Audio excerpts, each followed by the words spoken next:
Shalom and welcome once again to Journey to the Kingdom Ministry. I am Brother Yasin, coming to you once again with yet another message, a follow-up to last week's message, which was Deuteronomy chapter 4. Today we'll be getting into Deuteronomy chapter 5 and a continuation of what we're doing here at Journey to the Kingdom, helping wake up the lost tribes of Israel, helping wake up the bloodline descendants of the house of Israel, helping to turn around and turn away from the lies and false doctrine of religion and false teachings of religions, helping his people, his chosen people, who he said he put above all nations, helping them to get back to the truth, helping them to get back to the commandments, which we were lied, most of us, and taught that they were done away with. Helping people understand that without any law, there is no judgment. You must have law in place to have judgment. For what judge can bring forth judgment if he has no law to apply? So yeah, without any further ado, we'll get into today's study, which is Deuteronomy chapter 5. And again, just like last week, Deuteronomy in Hebrew is the word Devarim. Devarim, which means words or things. Keep these words, keep these things. So these were all the things that Moses, or in Hebrew Moshe, had already passed down to Israel previously in Exodus. And right here, he's just going back and reaffirming, repeating, restating these laws and commandments, and reminding us, or reminding our ancestors, to keep them throughout all generations.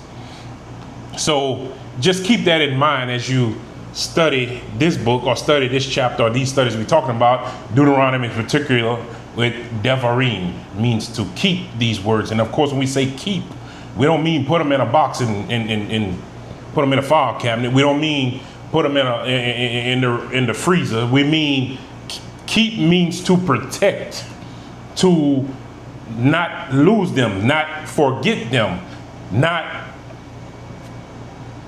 keep them in your remembrance, keep them in your remembrance, to guard them. That's what keep means. So it's telling you to keep these things, keep these laws, keep these statutes, with the T at the end, statutes. Keep these statutes in effect in your life. Keep them relevant.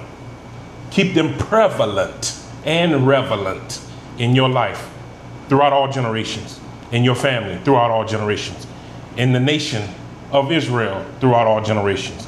No, we're not talking about them people over there who claim to be the people, and Yah forbid, according to the reports that we getting on the news, got missiles and bombs and rockets flying and got people starving and children starving. No, we're not talking about that Israel. We're talking about the bloodline descendant of Israel. We're not talking about the house of Hasatan. We're talking about the true bloodline descendants who have been lied to, stolen, raped, murdered, killed, identity theft, pilferage, all these things, you know. So all of these things and many, many more things should be your automatic cursors, or your automatic identifiers of who the true people really are. But we're not going to get into that too deep right now. We'll get into today's reading and teaching. Deuteronomy chapter 5, verse 1. And Moses, or Moshe, called Israel and said to them, "Hear, O Israel, the statutes and judgments which I speak in your hearing today, that you may learn them and be careful to observe them. Yahuwah our Elohim made a covenant with us in Horeb. Yahuwah did not make this covenant with our fathers, but with us, those who are here today, all of us who are here alive." I kind of mentioned that last week in chapter 4, that Moses was in fact speaking to people who had actually, a lot of these people who had actually came out of Israel and had witnessed these things, had witnessed the plagues and everything else that Yahuwah had brought upon Israel, not Israel, had brought upon Egypt. They witnessed these plagues that were brought upon Egypt, who were our captors. Let's get that straight. Egypt was our captors. A lot of people are walking around and studying Egyptology today, and they think that we were Egypt. We were that nation. I'm sorry, but no, we were not. Egypt was in fact people of Arabic descent. Look it up. You ain't got to believe me.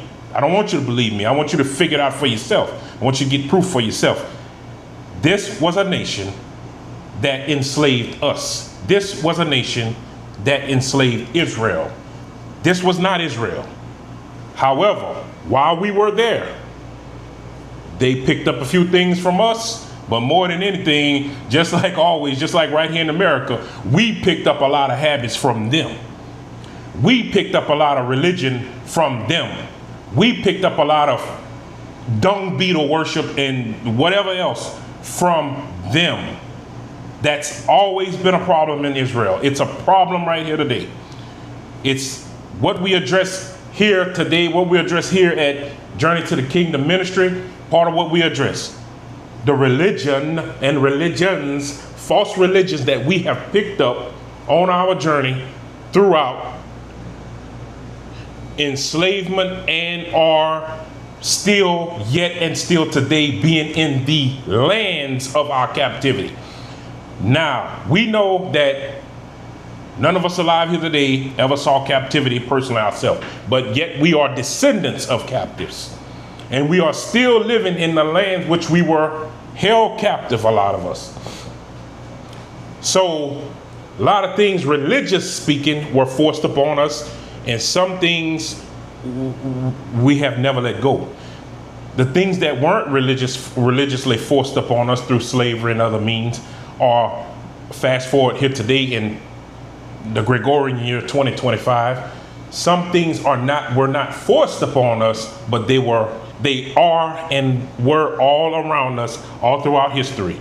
And you know, if you close to something, or if you living around something or near a certain people or people group or demographic or culture, sometimes you tend to pick up on the culture and its traditions, its religions, and so on and so forth. Especially when there is a system, media, entertainment, and everything else that makes a certain culture or a certain demographic or a certain way of life make it appear that that's the way to go.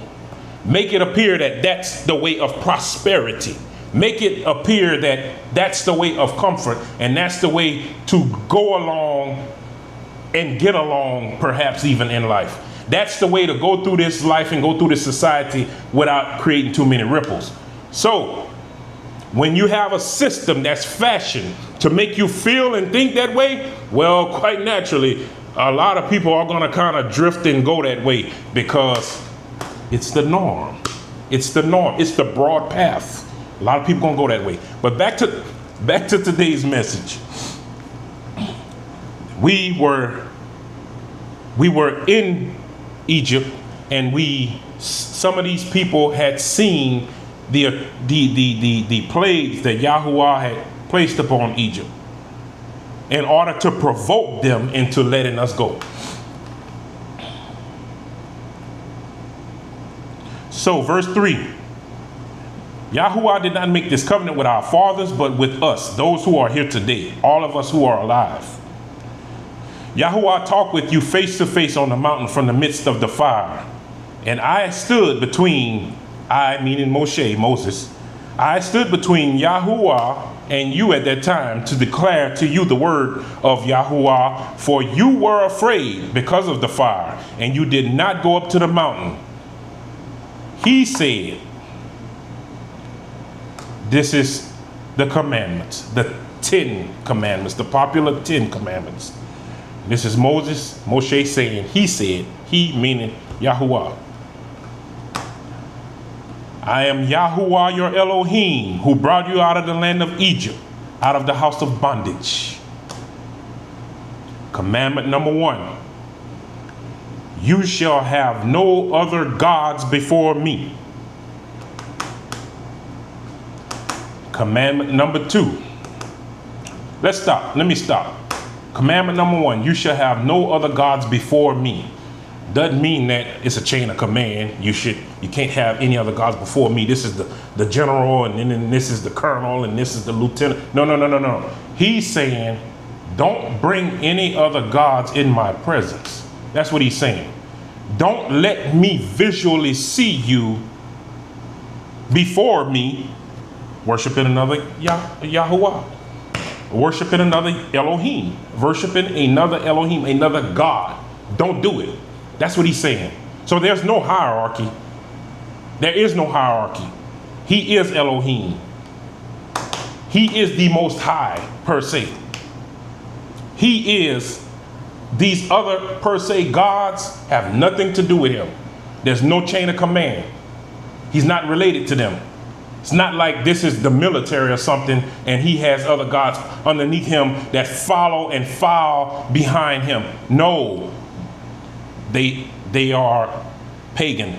They are satanic. They have nothing to do with him. So he's telling you, don't have them before me, as in, don't bring them in front of me. Don't worship them. Don't let me see you worshiping them. That's what that means. Verse 8, which is commandment 2. You shall not make for yourself a carved image. We've been talking about that. We've been talking about that pretty heavy. I've been talking about that pretty heavy here lately.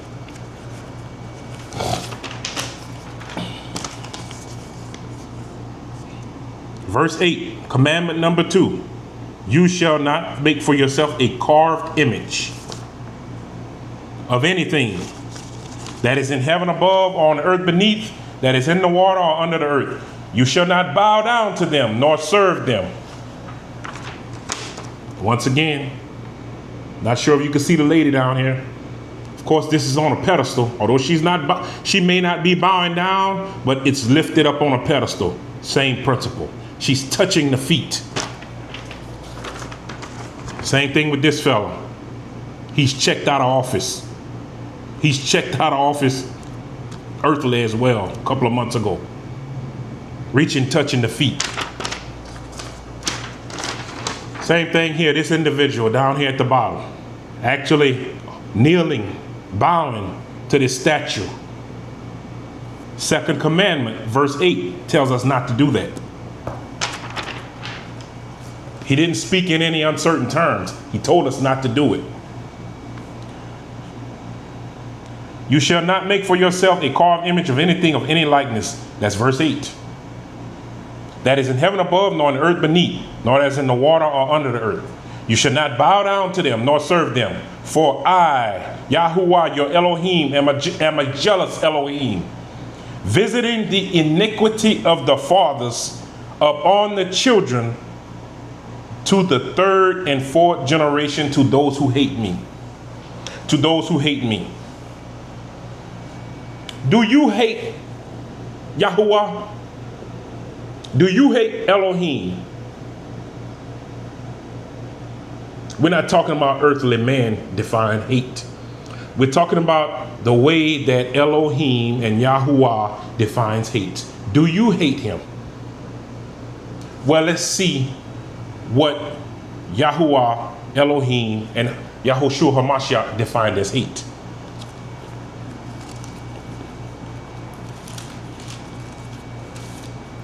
If you go to John chapter 14, verse 15, John chapter 14, verse 15, verse 15 reads, if you love me, keep my commandments.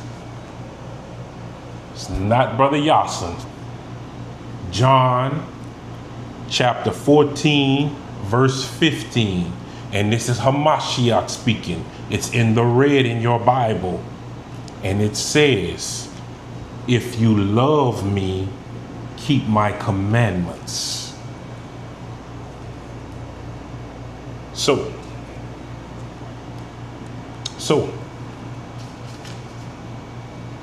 as I mentioned before, Israel is espoused to Elohim, to Yahuwah. Israel as a nation, spiritually speaking, symbolically speaking, is his wife. Is his wife. Even in an earthly realm, the most honorable thing a wife can do to a husband or for a husband is as he says, as he wishes, to obey his commandments, to obey his wishes.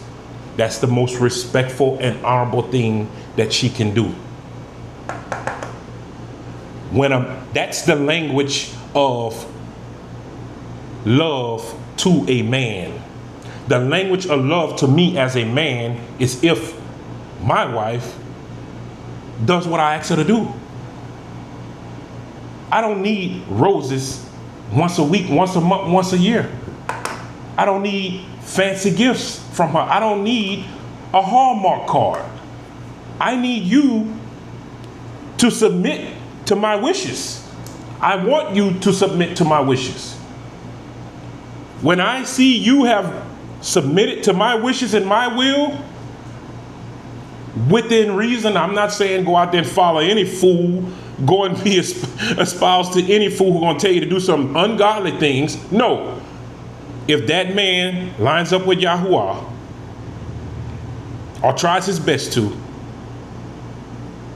submit to him.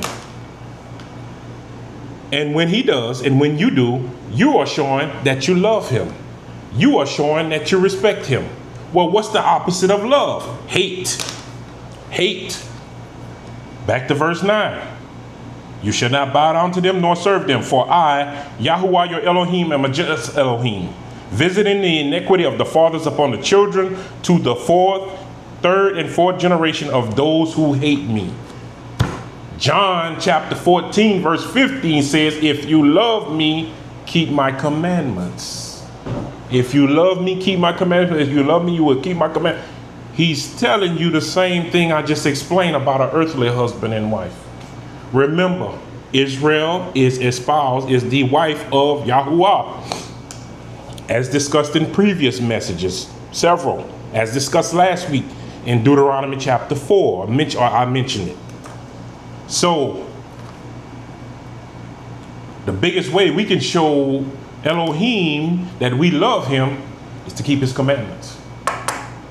And the automatic way we show Elohim that we hate him is to disobey his commandments, to not keep his commandments. Automatically, you're showing him that you don't love him. Automatically, you show him no regard. Automatically, you show him that he is, you're of no respect to him and his wishes. Verse 10. But showing mercy to thousands, to those who love me and keep my commandments. Showing mercy and love to thousands, those who keep my commandments. The commandments are in what most popular religion consider the Old Testament, the Old Covenant. The commandments, he says, if you keep them, you love him. Even in the quote-unquote New Testament in John, it says, Hamashiach himself said, if you love me, you'll keep my commandments. That's lining up with what's said right here in Deuteronomy. With what was just said in Deuteronomy chapter 5, verse 9. Those who hate me, those who hate him as those who don't keep his commandments. So why are we telling this lie about the law is done away with? The commandments are a part of the law. Why are we living this lie that the law is done away with? Why are we following this lie that the law is done away with? Well, I tell you what, I'll make a proclamation right here, right now, today. July 28, 2025. I, Brother Yasin, make a proclamation. Instead of what most of us has been taught in Christianity about the law been done away with, the law been done away with. How about this? The lie is done away with. How about the lie done away with? The lie is done away with. The lie. It's a new day, a new age, and a new time. We're not going to keep regurgitating all of these lies that we've been caught to keep us down, oppressed, depressed, enslaved, disconnected from Yahuwah. And the number one in summary is the law been done away with. How about the lie? How about that lie that the law is done away with is done away with? How about the lie is done away with? How about that? The lie is done away with. The lie that the law is done away with is done away with. That lie is done away with. So I proclaim it right here, right now, that the lie is done away with. The commandments are alive. The commandments are in effect, and we are supposed to keep them. How can he judge us on Judgment Day, which is all the way in the last book of this King James Bible, the book of Revelation, Judgment Day? How can he judge us? How can a judge perform his duties if there's no law to apply? We'll keep going.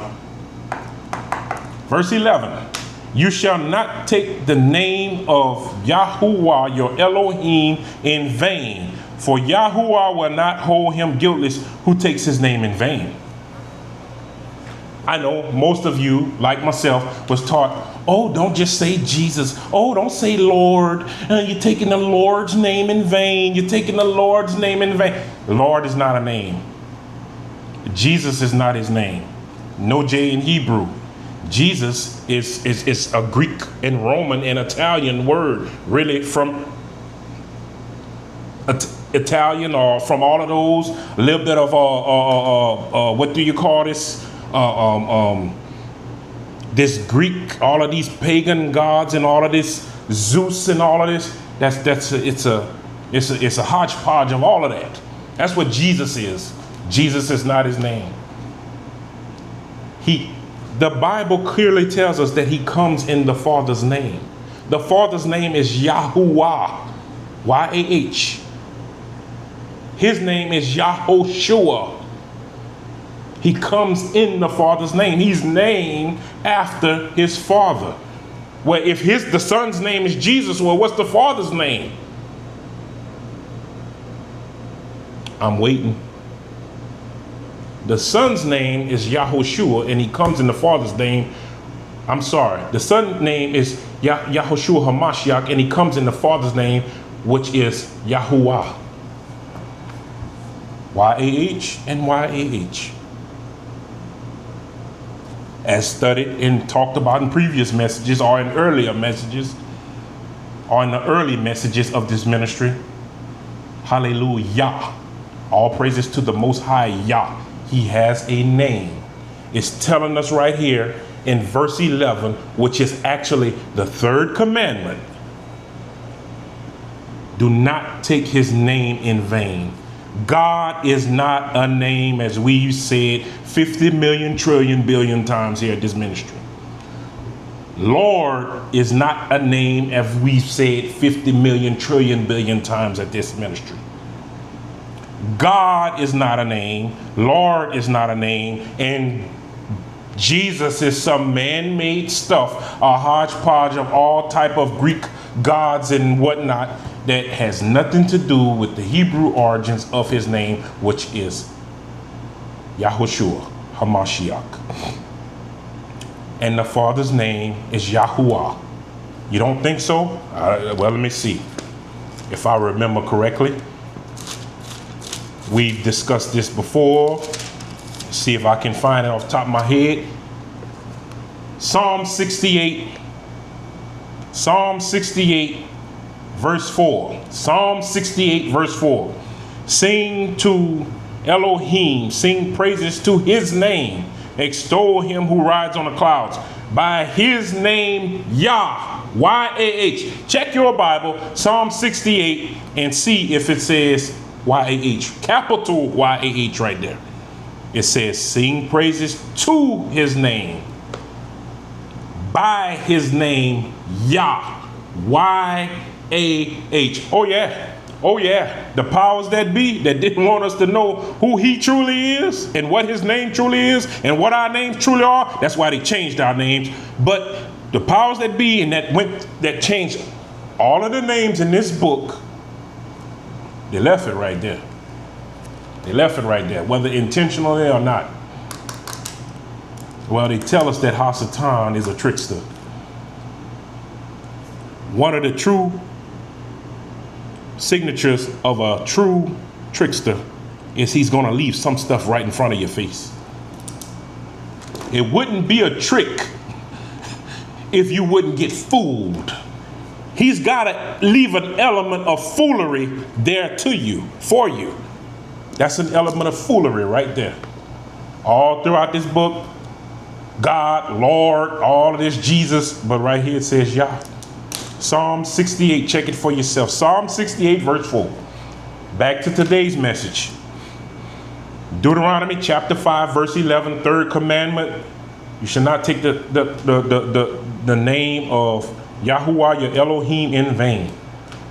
You shall not take the name, most of your Bibles, everybody's Bible, is going to say, you should not take the name of the Lord in vain. Then you should not take the name of the Lord in vain. The Lord is not a name. Or you shall not take the name of Yahuwah in vain. That would be more specific.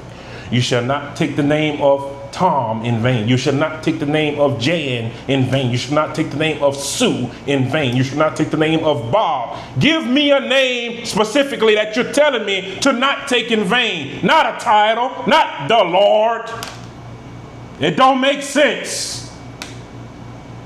Don't make common sense. Part of my job, to defibrillate your common sense. I hope it's working. I hope you're feeling a little shock. It doesn't go there.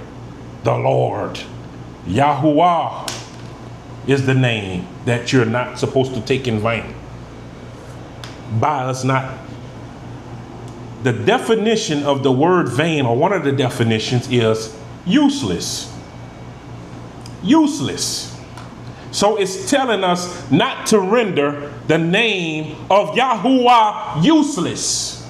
So if you're running around here, if it's telling us not to take the name of Yahuwah useless, or not to deem it useless, it means to use it.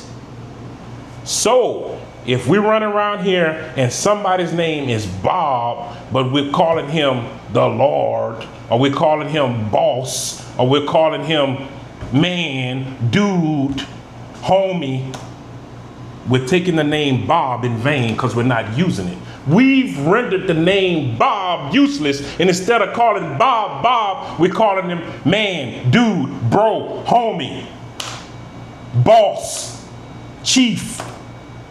You have rendered the name Bob in vain as far as Bob is concerned, and the name Bob. So when you take the name Yahuwah and displace it and replace it and don't use it, that is taking the name Yahuwah in vain. It's rendering it useless because you don't use it. Because you don't use it. Because all of Christianity mostly don't use it. It has rendered that name useless. It has rendered that name vain. He commanded us not to render his name vain. Third commandment, verse 11. And we just keep following generation after generation, hundreds and thousands of years now. Most specifically after this last captivity here in America, we just keep following everything that was told to us and everything that was forced upon us. And after the sorcery of sorcery in slavery, that's over now. The sorcery is over, but the sorcery is still going on because we keep telling people this over and over, over and over, ministry after ministry, church after church. We keep telling this to people. Jesus, Lord, God, but you never hear Yahuwah. You never hear Yahushua. The sorcery continues. The sorcery got done, but the sorcery continues. The sorcery. Things that were forced upon us when we had no choice. Do or die. Just like that letter of that one particular man that sent that letter out to all slave owners and said, if you do this, this, and this, if you follow this plan, you won't have to worry about them for 1,600 years. Some of y'all know that letter I'm talking about. Can't think of the name of it right now. It'll come to me after a while. But yeah, that letter was sorcery. Executed through sorcery, through beating, whipping, killing, murdering, quartering of men. And that brought upon the sorcery, the fear. That put the fear in the hearts of men who were enslaved, people who were enslaved. And it's been on autopilot ever since. Same thing with this and these lies of religion, these lies of Christianity. The sorcery is just keeping it going. You implement it through sorcery, and it continues through sorcery. Hands off. They don't have to do nothing else. Wake up, people. Wake up your mind. Defibrillate your common sense. I'm here to help you defibrillate it. Verse 12, which is the fourth commandment. Observe the Sabbath day to keep it holy, as Yahuwah your Elohim commanded. Holy means set apart. Holy means I don't do with this one that I do with the rest. Holy means sanctified. Sanctified means pure and clean. Sanctified and holy means set apart unto Elohim. This is his day. Unlike I've been told by some, oh, this is my Sabbath, that's yours. Newsflash, I don't have a Sabbath. It's Elohim's Sabbath. It's Yahuwah's Sabbath. You don't have a Sabbath. It's his. It's his day. You should be observing it as holy and set apart unto him. So you need to check that bull crap about, oh, Sunday is my Sabbath. Oh, Tuesday is my Sabbath. Oh, Monday, whatever day of the week. And I'm not speaking on those of you who practice the lunar Sabbath. No, I'm not speaking about that. Let's not get that misconstrued. I'm talking about people who are still in the dark and still on Sunday worship primarily. Which after Sunday they do what the heck they want anyway. After they go to church, after they finish worshiping the sun, unbeknownst to them on Sunday, they go and do what they want to do anyway. They go shoot ball. They go to the mall. They go do this. They go do that. They go work. They go, they keep jobs and hold jobs on the Sunday. They're proclaimed Sabbath day. Well, why are you treating that like any other day? They go wash their car. They go hang out in the park. They go do whatever they want to do. They go shopping. That's what I'm addressing here. I am not addressing those of you who practice Sabbath, the lunar Sabbath, or what have you. I'm addressing those who claim or don't even claim or don't even know what the Sabbath truly is. And that's why I'm talking about that, because they don't know. You don't know, some of you. Claim that Sunday's your Sabbath, but you treat it like any other day, or you do the things that please your heart. You don't set it apart to Elohim. You don't set it apart to Yahuwah. You don't treat it different. Verse 13, 6 days you shall labor and do all your work, but in the seventh day is your Sabbath of Elohim, of Yahuwah your Elohim. Verse 14 again, but the seventh day is the Sabbath of Yahuwah your Elohim.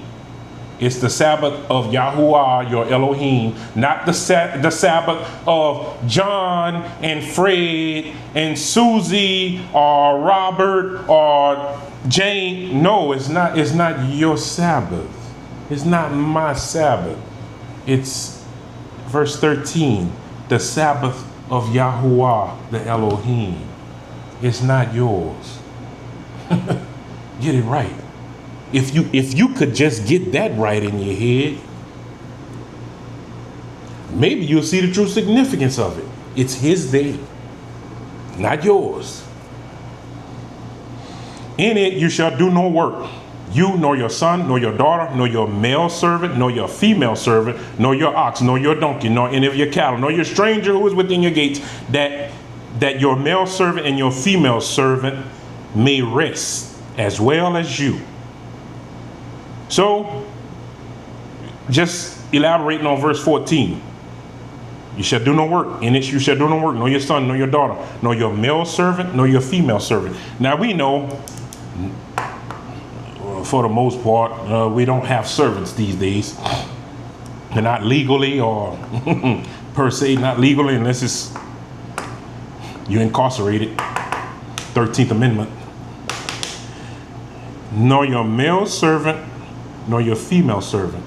This means if you own a business, by today's standard, if you own a business, you shouldn't have anybody working for you on the Sabbath. Your business shouldn't even be open on the Sabbath. This means that your employees, you shouldn't require of your employees to work on the Sabbath. Working, even if they want to work on the Sabbath, your employees should be forbidden from working on the Sabbath. That's what that means right there, by your male servant nor your female servant. Then it goes on to say, nor your ox, nor your donkey, or any of your cattle. These were all beasts of burden in the Bible.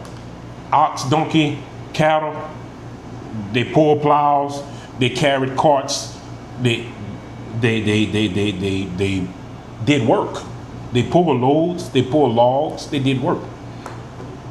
Well, by today's standard, that same work would be accomplished by trucks. Your truck, your car, your automobile, internal combustion engine, tractor. Same thing on the Sabbath. By today's standard, because there were no cars in biblical time, by today's standard, your truck and your car shouldn't be operated on the Sabbath. Your truck shouldn't be pulling a load on the Sabbath by today's standard. It's a day of rest for everything, not just for you. It's a day of cease. It's set apart. It's no work. Yes, yes sir, yes ma'am. That mean that Toyota Corolla don't move. Yep. Yes. That mean that Chevy Silverado don't move. It doesn't do work. Sunset to sunset on the Sabbath. That's what that means. Unless you got an ox, unless you're still operating off an ox or a horse, a Clydesdale, mule or donkey, then they don't move, they rest. Okay? And remember, verse 15, and remember that you were enslaved in the land of Egypt, and that Yahuwah your Elohim brought you from there by a mighty hand and an outstretched arm. Therefore, Yahuwah your Elohim commanded you to keep the Sabbath day. Verse 16, commandment 5. Honor your father and your mother, as Yahuwah your Elohim has commanded you, that your days may be long and that it may be well with you in the land which Yahuwah your Elohim is giving you.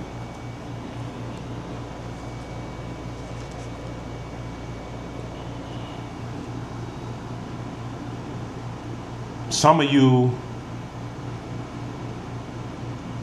your father and your mother are still alive in this realm, in this planet. I had the fortunates of having them around quite a while, but they're no longer here. Yahuwah commands that you honor your father and your mother. It is common sense, but he commanded that you honor your father and your mother.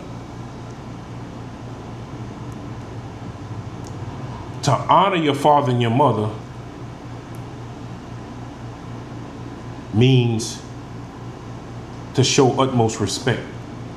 To honor your father and your mother means to not bring disgrace to them or to their name. To honor your father and your mother means to help them when and where you can, as much as you can. To honor them with your substance, to honor them with your being, to honor them with your life, to honor them with your physical capability, to honor them with your financial capability, to honor them with all that you have that you may be able to use to honor them, to uplift them, to help them. That's what honor means. That's what Yahuwah commands. We shouldn't be a burden on our parents.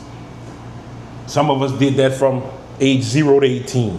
Some of us did that from 0 to 25. Some of us was a burden on our parents from age 0 to 99.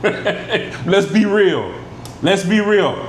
Some of us, our parents never saw an end to the stress that we were giving them. Never saw it. Didn't stop at 10. It didn't stop at 15. It didn't stop at 20. Some of us stressed our parents till the day they took their last breath. That's not honor.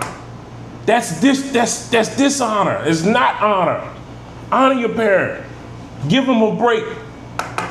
Take a burden off of them. Don't keep burdening them in whatever fashion. Mentally, physically, emotionally, financially. Don't be a burden on mom and pop. It's commanded by Yahuwah. Moving along. Verse 17, commandment 6. You shall not murder. Spoke about this a couple times, spoke about it last week in chapter 4.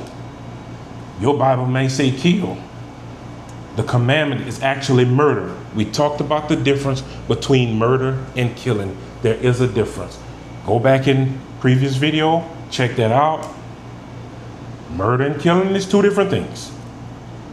These commandments were written first and foremost to Israel. And just like we discussed in chapter 4,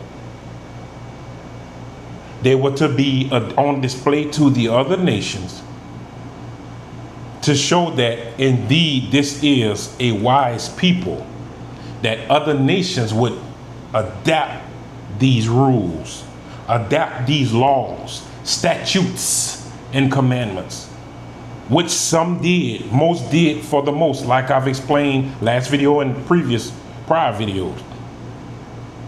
The law of the land in most countries is loosely off of this book, off of the commandments themselves. Like I said last week, people often wonder how people kill someone and get away scot-free. Every situation is different.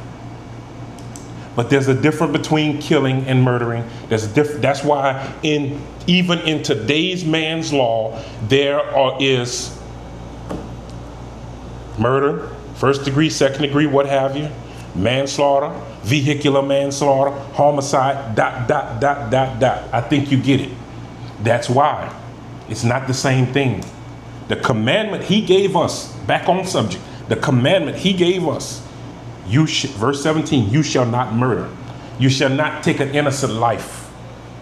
You shall not take a life that was not a threat to you or anyone else. You shall not take a life that Yahuwah did not command in these biblical times. Let's get it straight. Thou shalt not kill being a commandment. That doesn't even make sense. Yahuwah gave Israel commandments to kill, and other people in the Bible commandments to kill on multiple occasions. Check it out for yourself.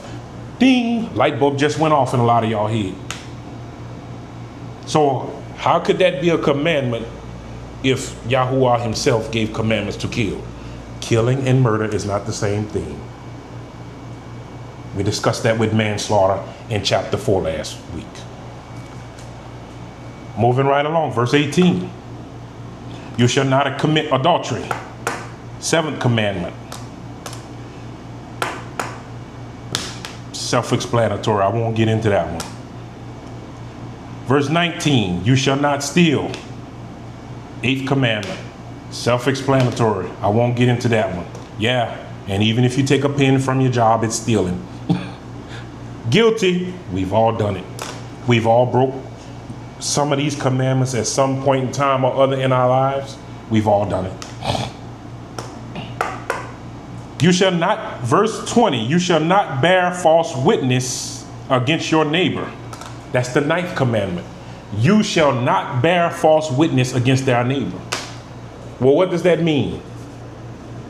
Did you see what Johnny did? Yeah, I saw what Johnny did. And then you go on to say that Johnny did this or did that, and Johnny didn't do it. You go on to say that Johnny stole something, you saw him steal something, and Johnny didn't steal it. That's bearing false witness. Now, in essence, it's lying. In fact, it's lying. But the commandment is not, thou shalt not lie, as many of us have been told. It said, thou shalt not bear false witness. Let's think about this. I can tell a lie right now. The sky is pink. I don't think anywhere on the earth right now the sky is pink. Maybe with some sand or something in the atmosphere. The sky is red. I know right here where I'm at right now it's not pink or red. So that's a lie. That's a lie. I can look at a cat and say that's a dog. That's a lie. I can look at a dog and say that's a cat. That's a lie, nonetheless. But when you bear false witness, that's a whole different story. When you say Brother Yasin did something that he didn't do, that's a whole nother story. Now you're causing damage in another person's life. Now you're messing with a person's character. Now you're turning people against another person by bearing false witness. That's the difference. If I look at a cat and say that's a dog, I'm not hurting that cat by saying he's a dog. If I look at a pig and say that's a horse, I'm not hurting the pig or the horse. I lied, but I'm not hurting anything in anybody. But when I bear false witness against my fellow man, when I lie on my fellow man, I am causing destruction to him or her. I am causing destruction to their character. Yahuwah does not want you to do that. Yahuwah does not take that lightly. So stop running around gossiping and spreading lies about people. Stop running around and forcing your opinions on people about someone else. Stop running around and trying to gang up a team to go get to pit somebody against somebody that because you got a beef with them, because you don't like them, or let's be real, because you jealous of them, because you envious of them. Most cases. Let's stop that. Yahuwah don't like that. Yahuwah don't like that. Bearing false witness. The commandment is not thou shalt not lie. The commandment is thou shalt not bear false witness. And we can, as explained, we can understand why. Bearing false witness is destructive and maybe even deadly in most cases. It's maybe even sometimes physically deadly in this life that we live. Somebody lied on somebody else. I seen him, her do this, that, the other, blah, blah, blah. This person get mad. Don't even go investigate it for themselves. They just take what this third party told them and then they just go and do some left-handed stuff to this person. We see it all the time in real life. You got people in jail behind that. You got people dead behind that. You got people's lives destroyed behind that. Families destroyed. You see it on the job. You got people career destroyed behind that. Because somebody lied on somebody, bared false witness on somebody.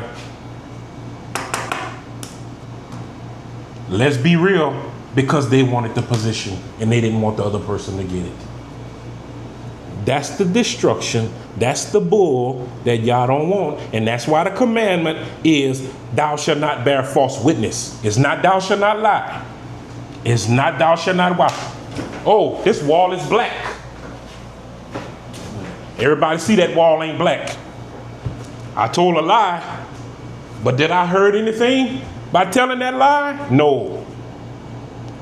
But if I go and say John Doe did this to Jane Doe and I saw him and I'm lying on John Doe, I'm bearing false witness, that is destructive. That's what Yahuwah don't want. Moving right along. So you shall not bear false witness against your neighbor.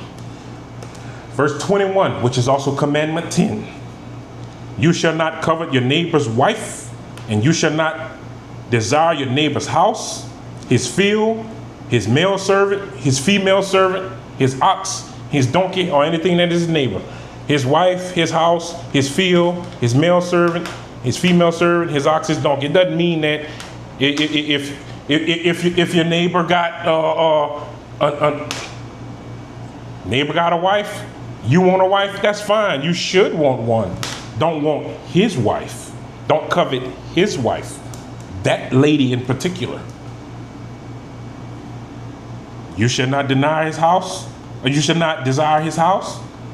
You can want a house like his or similar. Don't desire that one in particular. It's for him.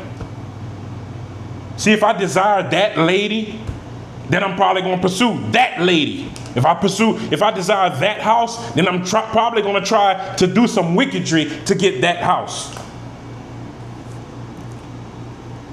Know your neighbor's field.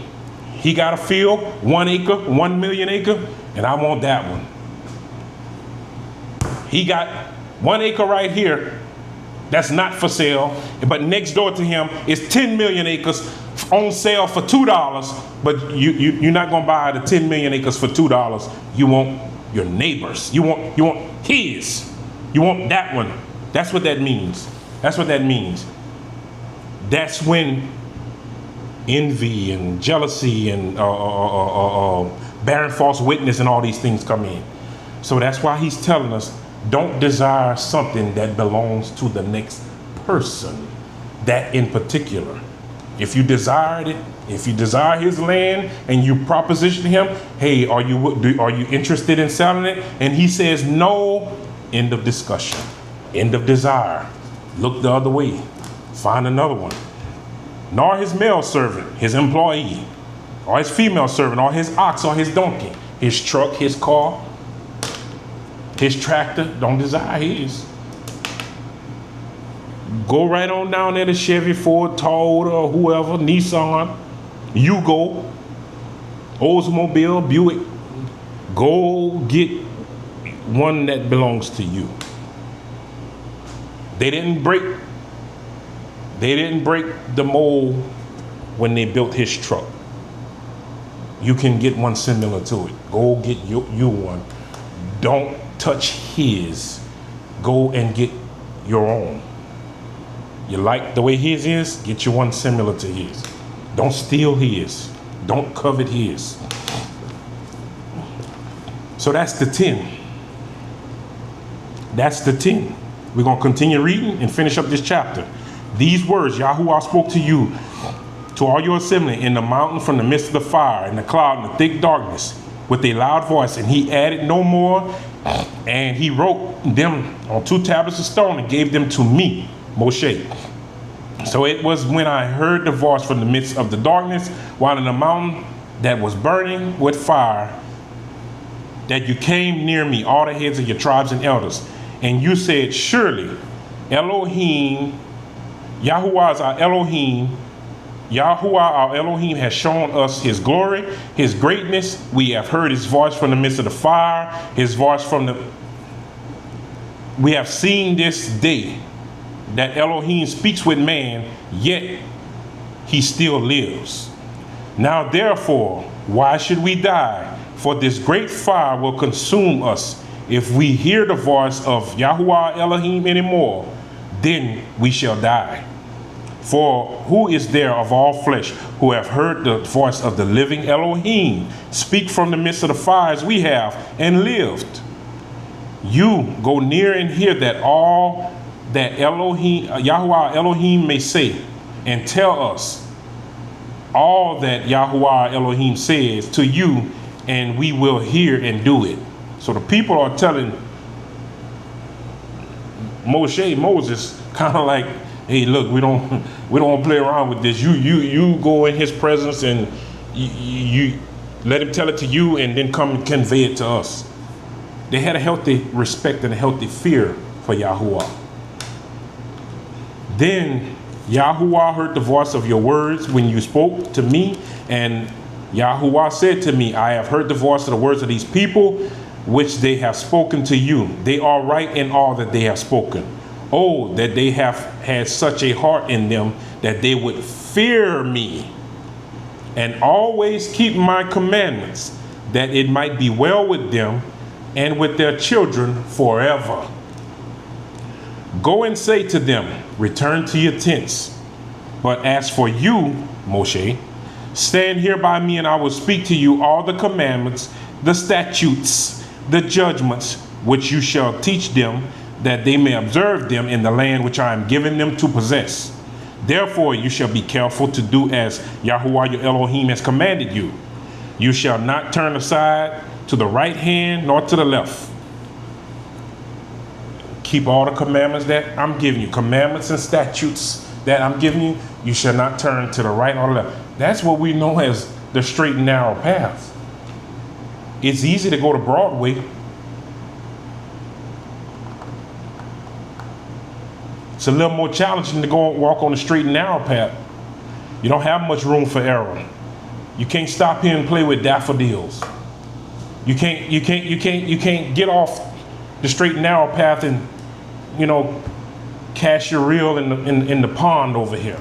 You don't have all this time for play. You can't just wander off of the path. You can't just walk slow and walk wide. You gotta stay on the straight and narrow. Stay focused, stay straight ahead.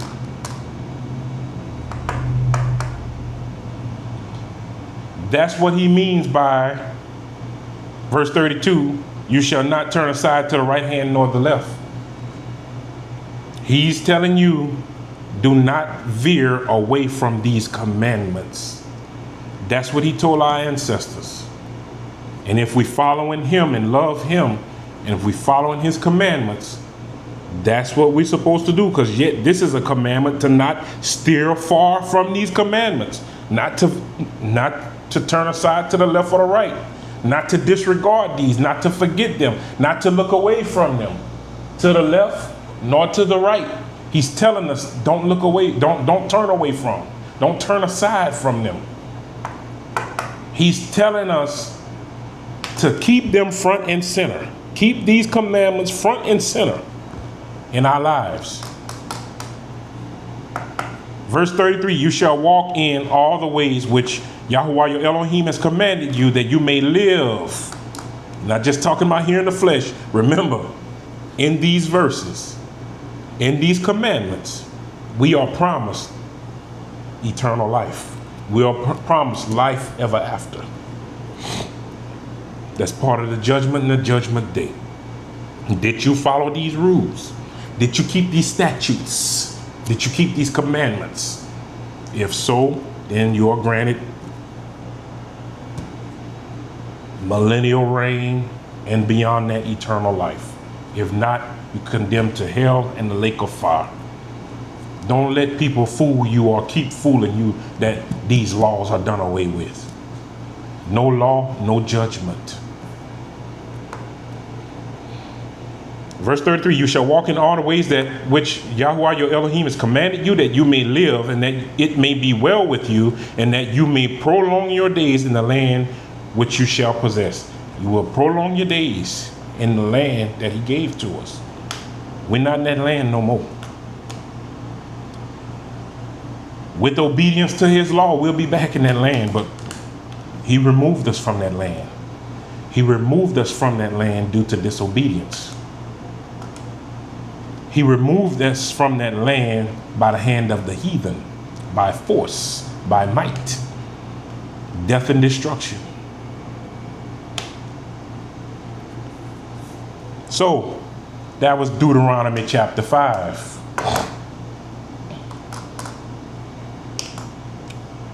I don't know. Do you think the law is done away with? Do you think we don't have to do these things anymore? Do you think they have no regard? I don't know. Let's do a quick run through it. Just the 10 commandments. Just the 10. Number 1, you should have no other gods before me. So you think that you can worship other gods and he'll be okay with it? Is that law done away with? Commandment 2. You shall not make for yourself a carved image, and you shall not bow down to it. Do you think that that law is done away with? And he's okay with you just doing it?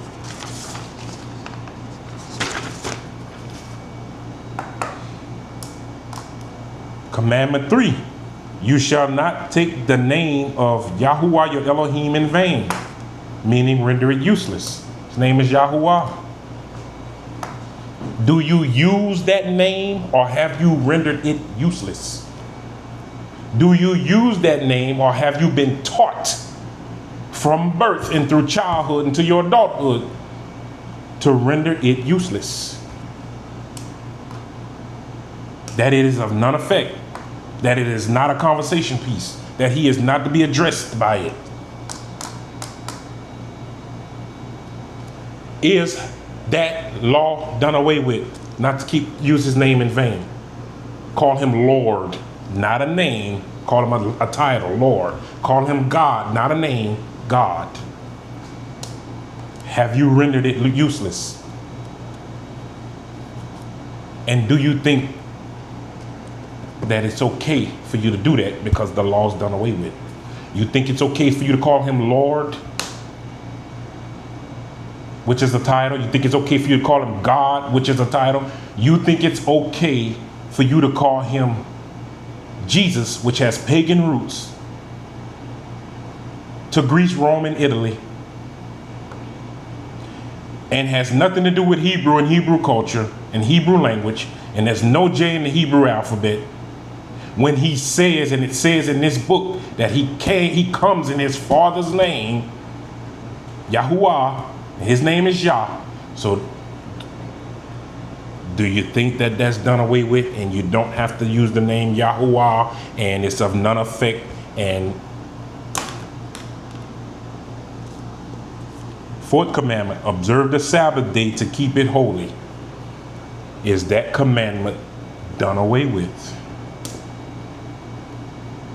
Did Hamashiach keep the Sabbath? Are you a follower of Hamashiach? Or as some would say, using the Greek and Roman term, Christ. Are you a follower of Christ? Some of you may claim to be, publicly proclaim to be followers of Christ, also known as Christian. If you're a follower of Christ and Christ kept the Sabbath, well, what's your problem?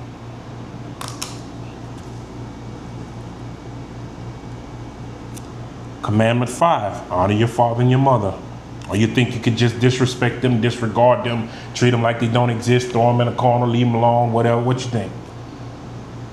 Go out in the street, act a fool, do what you want, bring dishonor to them and their name. It's more than one way to honor your parents.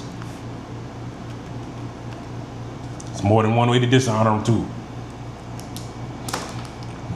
Commandment 6, thou shalt not murder. Don't go around taking innocent life. Got a lot of music going around promoting taking innocent life these days. A lot of you young Hebrew brothers are listening to it and following it. He commanded us specifically not, the house of Israel, to not murder, not just senselessly take life. Better get that straight. You shall not commit adultery. Not going to explain. You know. You shall not steal. Not going to explain. You should know. Unless this is all done away with. If this is done away with, number 8, you shall not steal. Just go in Walmart and take what you want. Before you even, probably before you have to deal with Yahuwah for just going and stealing and taking what you want out of Walmart, you're gonna have to deal with man. So when the boys in blue come and put them bracelets on you for shoplifting, you just tell them that the law done away with. Okay? You just tell them that the law done away with. You can steal if you so please. Or go over there to GMC dealership and that $100,000 Sierra, yeah, high country, just go take it, steal it, go steal it. And when the boys in blue stop you and they give you them bracelets again, tell them you can't do this because the law done away with. Not man law, God law as you call it, Yahuwah's law. Tell them that it's done away with, and then when you go before the throne to be judged on Judgment Day, and Yahuwah asks you about all this stealing, or Hamashiach asks you about all this stealing, you tell them, I thought the law was done away with. The law done away with. I ain't got to do that. I could take that truck. I could take that car. I could take whatever I want. You see the hypocrisy here? You see the senselessness? I'm just trying to defibrillate your common sense. Commandment 9, you shall not bear false witness against your neighbor. I told you, the commandment is not thou shalt not lie. You should not bear false witness. I broke that down. Bearing false witness is destroying somebody's character. Or you think it's okay to just go around and lie on people and get them in trouble, or cause them loss, or cause other people to stifle up or muster up a hatred toward them, a disliking, a stigma toward them. You think that's okay? Well, okay, the law's done away with, so you can just go around and badmouth people because the law is done away with. And number 10, you shall not covet your neighbor's wife or desire your neighbor's house, anything. So whatever your neighbor got, you can want it all you want. Matter of fact, just go take it. That, if the law's done away with, if this is done away with, it doesn't matter. Ownership don't matter. You do what you want. It's done away with. Come on, people. Come on, come on, come on. We got to come out of these lies. We got to come out of these lies. We got to come out of this conditioning. We got to come out of the forcery. The forcery been over. Now we got to get out of the sorcery. Through forcery and slavery and taking lives and killing people and all these other atrocities they did to us, they forced the lies of religion upon us. And today, 160 plus years later, the sorcery of it continues. The sorcery of it continues.